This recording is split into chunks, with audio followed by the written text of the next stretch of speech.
Hi everyone, welcome back to another video from Crazy Gamer. In this video, I'm gonna show you how to find user ID in World of Tanks Blitz game. To find a user ID in World of Tanks, first of all, open up the game on your device and make sure that you're inside this main homepage. Once you're in this main lobby screen, click on the gear icon at the bottom left corner. Now this will open up your settings page.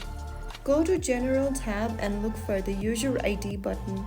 Your user ID is a long string of number and it will be displayed under User ID option.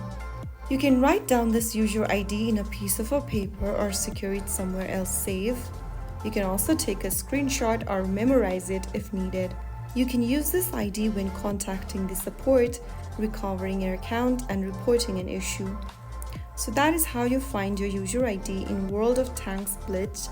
If you found the video helpful, don't forget to like, share and subscribe to the channel. I will be back again in the next episode. Thank you for watching.